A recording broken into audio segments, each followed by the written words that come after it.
사랑하는 은혜와 진리 장로교회 교우 여러분, 어젯밤도 평안하셨습니까? 오늘도 죄를 바르게 처리함으로 여러분이 간구하는 모든 기도의 제목들이 하나님께 응답받는 하루가 되시기를 주님의 이름으로 축원합니다. 오늘 새벽에 만나 본문은 사무엘하 21장 15절부터 22절입니다. 사무엘하 21장 15절로 22절을 제가 읽어드리겠습니다. 블레셋 사람이 다시 이스라엘을 치거늘 다윗이 그의 부하들과 함께 내려가서 블레셋 사람과 싸우더니 다윗이 피곤함에 거인족의 아들 중에 무게가 300세겔 되는 노창을 들고 새 칼을 찬 이스비브노비 다윗을 죽이려 하므로 수르야의 아들 아비새가 다윗을 도와 그 블레셋 사람들을 쳐 죽이니 그때에 다윗의 추종자들이 그에게 맹세하여 이르되 왕은 다시 우리와 함께 전장에 나가지 마옵소서, 이스라엘의 등불이 꺼지지 말게 하옵소서 하니라. 그 후에 다시 블레셋 사람과 곱에서 전쟁할 때에 후사 사람 십북에는 거인족의 아들 중에 삽을 쳐 죽였고, 또 다시 블레셋 사람과 곱에서 전쟁할 때에 베들레헴 사람 야레오르김의 아들 엘하나는 가드 골리앗의 아우 라흐미를 죽였는데 그자의 창자루는 배틀채 같았더라. 또 가드에서 전쟁할 때에 그곳에 키가 큰 자 하나는 손가락과 발가락이 각기 6개씩 모두 24개가 있는데 그도 거인족의 소생이라. 그가 이스라엘 사람을 능욕함으로 다윗의 형 삼마의 아들 요나단이 그를 죽이니라. 이 4사람 가드의 거인족의 소생이 다윗의 손과 그의 부하들의 손에 다 넘어졌더라. 오늘 본문은 다윗 왕조 초기에 블레셋 거인족들과 싸워 승리한 다윗의 4명의 용사들을 소개하고 있습니다. 결론부터 말씀드리면 이들은 모두 블레셋의 거인들과 비교할 때 신체적으로나 군사적으로나 모든 면에서 객관적으로 열세였던 사람들입니다. 그러나 그들은 용감하게 그들과 맞서 싸웠고 결국 승리를 거두었는데, 학자들은 사무엘하의 저자가 이들의 승리를 이렇게 소개하는 것은 다윗 주변에 이렇게 용감하고 충성스러운 부하들이 있었다는 사실을 소개함과 동시에 그들 역시 다윗처럼 하나님의 도우심으로 열세의 상황을 뒤집고 승리를 거둔 자들임을 소개하고 있다고 설명합니다. 그럼 그 4명의 용사들을 한 명씩 살펴보겠습니다. 먼저 15절로 17절에는 다윗을 거인족 이스비브노의 손에서 구한 아비새에 대한 이야기가 기록되어 있습니다.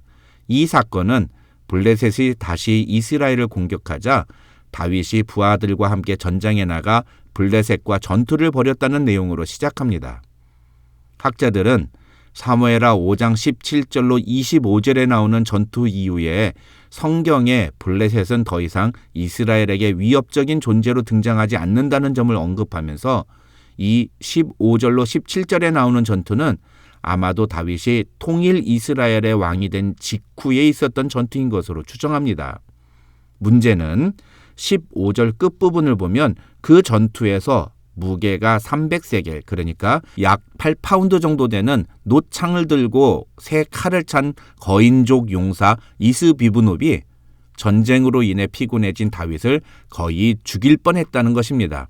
다행인 것은 그때 수르야의 아들이자 요압의 동생인 아비새가 달려와서 다윗과 합세했고 그 결과 이스비브노를 죽이고 다윗의 목숨을 구했다고 성경은 말합니다. 중요한 건 그 다음에 나오는 문장입니다. 성경은 이 사건이 있은 후에 다윗의 추종자들이 다윗에게 앞으로 전투에 직접 참가하지 말라고 권면했다는 내용을 첨가합니다. 이 장면은 압살롬이 반역한 후에 요단강 건너편 마하나임에서 최후의 일전을 벌일 준비를 하던 장면을 연상케 합니다.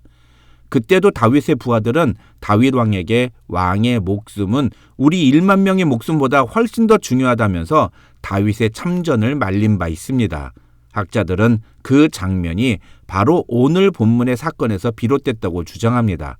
문제는 그렇게 해서 다윗이 전쟁에 직접 참가하지 않음으로 인해 또 다른 문제가 발생됐다는 것입니다. 그것이 바로 사무엘하 11장에 나오는 밧세바 사건입니다.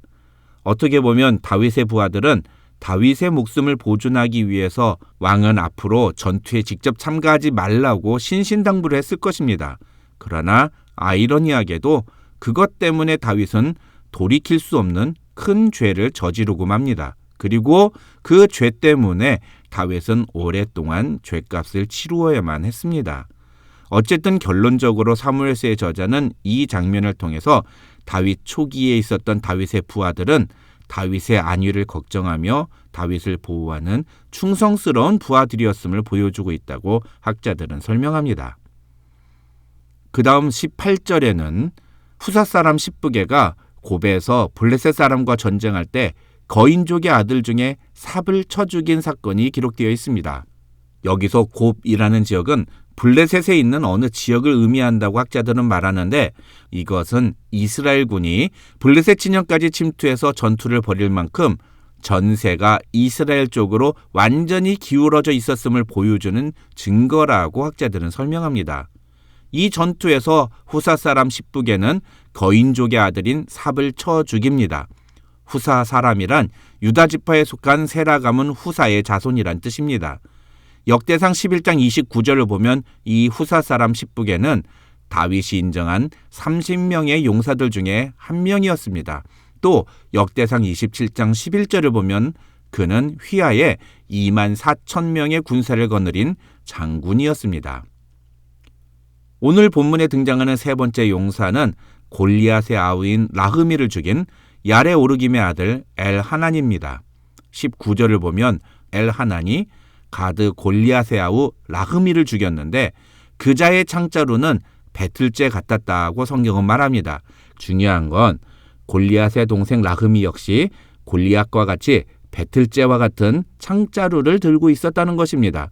게다가 19절에는 등장하지 않지만 대부분의 학자들은 라흐미도 골리앗과 같은 거인이었을 것이라고 추정합니다. 그런 점에서 라흐미 역시 골리앗과 같은 체격에 골리앗과 같은 무기를 든 엄청난 상대였을 것입니다. 그런데 사무엘상 17장을 보면 이스라엘 군사들은 그런 골리앗을 처음 봤을 때 완전히 기세에 눌려서 꼼짝을 못했습니다. 골리앗이 앞에만 나오면 벌벌 떨었습니다. 하지만 오늘 본문을 보면 그런 골리앗과 똑같은 모습이었던 라흐미를 엘하난이 죽였다고 성경은 말합니다. 그렇다면 엘하난은 어떤 인물일까요? 혹자는 엘하난이 사무엘하 23장 24절에 나오는 다윗의 30명의 용사들 중에 한 명이라고 주장하기도 합니다.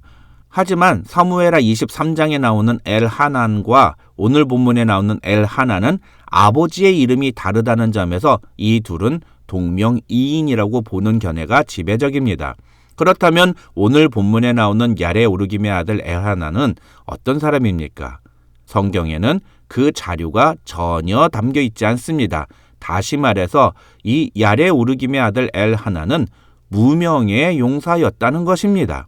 그래서 이 무명의 엘하난이 골리앗의 동생 라흐미를 죽였다는 이 기록은 다윗이 왕이 되기 전과 다윗이 왕이 된 이후에 이스라엘 군사들이 골리앗의 형제를 대하는 태도가 얼마나 달라졌는지를 보여주는 것이라고 학자들은 설명합니다. 마지막으로 20절과 21절에 나오는 손가락과 발가락이 각각 6개였던 가드의 거인을 죽인 다윗의 형 삼마의 아들 요나단에 대한 기록도 어떻게 보면 다윗왕 이전의 모습과 다윗왕 이후의 모습을 비교하는 것이라고 할 수 있습니다. 사무엘상 17장 10절을 보면 골리앗은 이스라엘의 군대를 모욕합니다. 또 36절에서는 다윗도 골리앗을 가리키면서 저 할례 받지 않은 블레셋 사람이 살아계신 하나님의 군대를 모욕하고 있다고 말합니다. 그런데 오늘 본문 21절에도 보면 이 손가락과 발가락이 각각 6개인 거인족의 소생도 이스라엘 사람을 능욕했다고 기록하고 있습니다. 사무엘상 17장에 나오는 모욕이라는 단어나 오늘 본문에 나오는 능욕이라는 단어는 히브리어로 같은 단어입니다. 그러니까 이 두 상황, 즉 사무엘상 17장과 사무엘하 21장은 어떻게 보면 같은 상황이라고 할 수 있다는 것입니다. 중요한 건 아까 라흐미를 죽인 엘하난의 경우와 마찬가지로 이번에도 이스라엘을 모욕하는 거인을 다윗의 부하가 죽여버렸다는 것입니다. 사무엘상 17장 때 이스라엘군은 자신들을 모욕하는 골리앗의 말을 들으면서도 골리앗이 무서워서 아무런 반응도 하지 못했습니다.